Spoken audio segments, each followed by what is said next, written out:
Welcome back everybody to another episode of The Road Chose Me. Today it is time to cut my Jeep in half to build what is for me an overland vehicle that I've dreamed of for a lot of years. Behind me over there on that side, you can see Michael's completed camper. That's the one I did on a video on last time. Over my right shoulder, you can see my semi-completed camper on the ground. Michael pre-assembled a lot of it because we were hoping to get it onto my Jeep and to Overland Expo. That didn't happen. The time is now. Stage one, cut this thing in half, get rid of everything behind the rear doors, get it ready, get it prepped to bond that camper on. Here it comes, the ultimate Jeep camper build. Let's get into it. To give us something to aim for, this is Michael's Jeep, the first prototype ever built. And we're going to do the same thing to mine, which is a stock 2021 Wrangler Rubicon diesel. It looks like this right now, and we need to cut it in half to get that camper mounted on the back.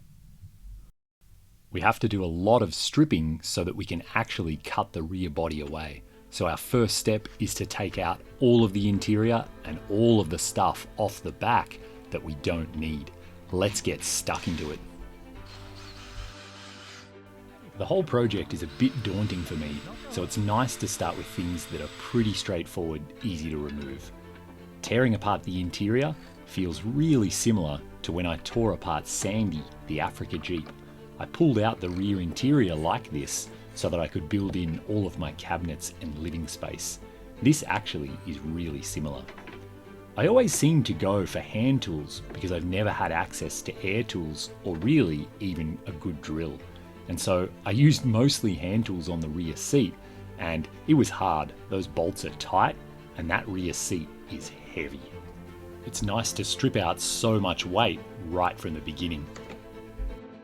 The new camper will bond on essentially to the B pillars, so we have no use for the rear doors. Actually not as heavy as I was expecting. And all of the interior stuff, like the carpet, the back seat, the speakers, all the plastic trim. It's kind of fun to pull apart this Jeep knowing that it's not going to go back together, because occasionally you break a plastic clip and it just doesn't matter. You just pull it out, most of it's going in the bin anyway, which is a shame, but that's just what it is. These plastic protecty things are interesting. They're on the wiring harness in the passenger footwell. Obviously Jeep don't want those wires to get crushed, so they invented this complicated plastic thing. On the topic of wiring harnesses, that's going to be one of our biggest jobs. There are big wiring harnesses that run down each side of the body. Here you can see the end of it in the tailgate. We're being careful here because we're going to reuse the reverse camera, the high mount brake light, all of that kind of stuff. What we aren't going to reuse though is the tail lights. We talked about it, but just look how big they are. We would lose all that internal volume on the camper. It's just not worth it. So we'll make our own instead. Here you can see more of the rear wiring harness. That big computer module there, that's actually an RF module. It makes the key and the remote entry work. Also, it has an antenna right there, and you can see all the connectors on the left for the hard top, for the rear defroster, for all that kind of stuff. There's a harness like this down both sides. We're going to have to reroute them and reuse them in the new camper. Even here, the tail light wiring, we'll reuse that. We'll just plug it into our own tail lights. This is me labeling what each of the plugs is for because I really want to make sure I don't lose track, and in a few weeks when it's time to put it all back together again, I have to know what goes where and what does what. Some of these will get cut and modified, some of them I bought factory plugs for so I can just plug straight into them, and some of them just won't get used at all. These are the plastic guards that protect all the wiring just behind the two front seats. We're actually going to reuse them because we want to cover all of this stuff on screen now while we're grinding and making a huge mess. And here you can see the size of the wiring harness. This is everything that we're going to have to find a home for, reroute, modify, plug in, and connect. For now though, let's just bag it up and tuck it out of harm's way where the grinder sparks aren't going to cause us problems. We need to protect all of this stuff because what's about to come turns into quite a lot of carnage. We're cutting those plastic kick panels because they protect our wires and they'll actually be used in the finished camper. You can see this gives you a really good idea of exactly where the camper begins or ends, so to speak. Here we are pulling off the rear glass.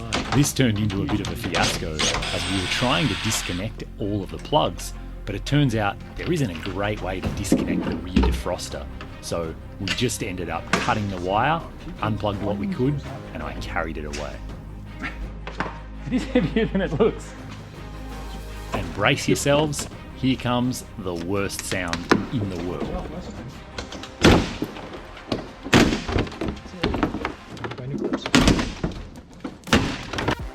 And just in case you missed it the first time, here we go again.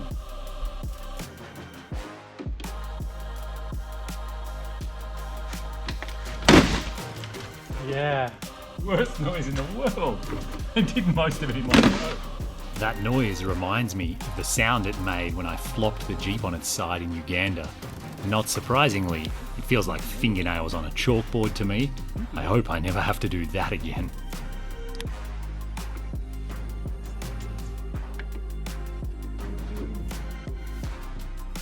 The Freedom Panel and hardtop are an interesting part of this project. For now, we're just going to take them off and put them aside, but you'll be seeing plenty more of what we do to these a little bit later on. The roll bar has a bunch of stuff on it. Some of it needs to go permanently, like the big speakers and sound bar. Some of it just needs to come off temporarily, like the antennas for the satellite radio and the Wi-Fi. And some of it's going to need a little bit of modification. This is basically right where the camper bonds on. We need to make a big structural mount here to transfer some of the loads into the roll bar. So for now, let's just get everything out of the way. With the rear guard flare out of the way on the driver's side, we finally get a bit of a look at what the diesel filler, the def line, and this huge big relay all look like tucked up in there. We knew it was going to be different to Michael's 3.6 litre gas version, and it's been a bit of a worry all along that we'd have to modify or fabricate stuff to make all of this work with the new camper. While we're down here though, let's get the rear bumper off. We may as well just get it out of the way. Yes, that is water that just came out of that bolt. I washed the Jeep a few days ago, but I'm surprised it's still in there. As the rear bumper comes off here, you can see us having a really good look at the parking sensors and all of that wiring. Michael's didn't have any of that, so we're interested to see what it looks like and how we will deal with it. You can also see here the frame and the bumper are extremely dirty. That's because my Jeep was coated with rust prevention in Canada. This stuff is basically like used engine oil, and it is completely coating the underside of the Jeep. It is extremely sticky, it is black, it is nasty stuff. We are likely going to be dealing with a lot of this every time we go near the underside of the Jeep. Not ideal, but we just have to deal with it.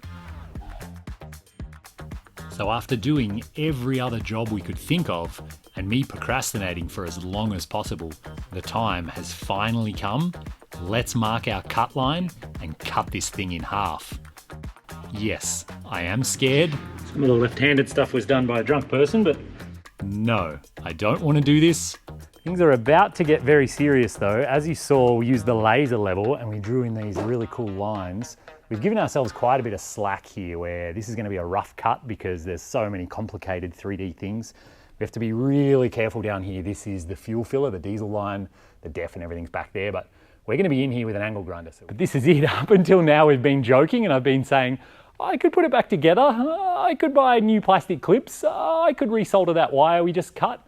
But I think in the next 10 minutes, this is going to be completely irreversible. This will be probably the scariest angle grinder task I've ever done in my life. So here we go, let's cut my Jeep in half. Fingers crossed we cut it in the right place.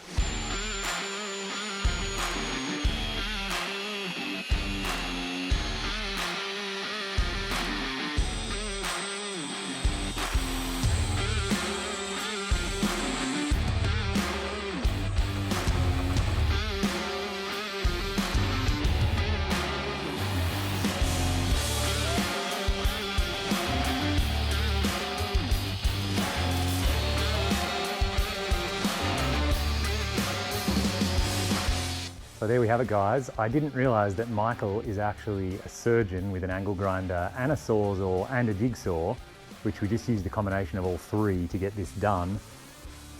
So this is what it looks like. We've got a pretty good cut there that opens up. It comes all the way around. We've given ourselves plenty of margin. Later on, we actually have to trim this all the way down until it's flush with this line.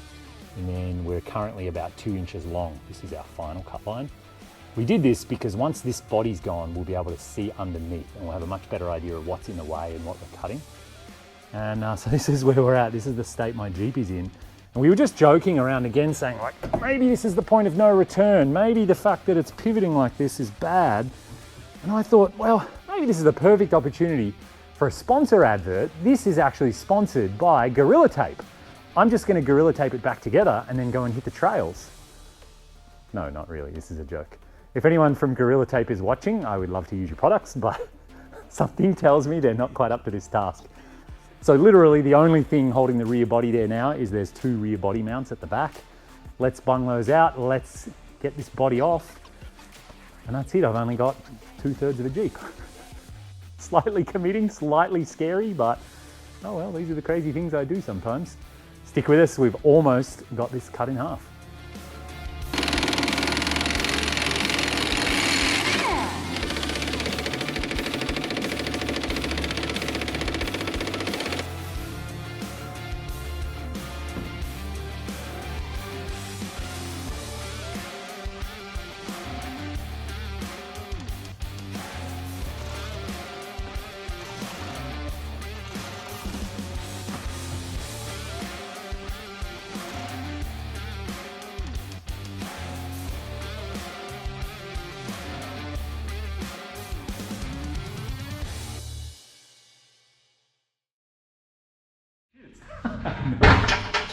That is real dirty. I mean, I knew we were going to do it, but now we did it.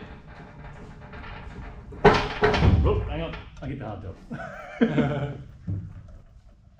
Whoa! We did it!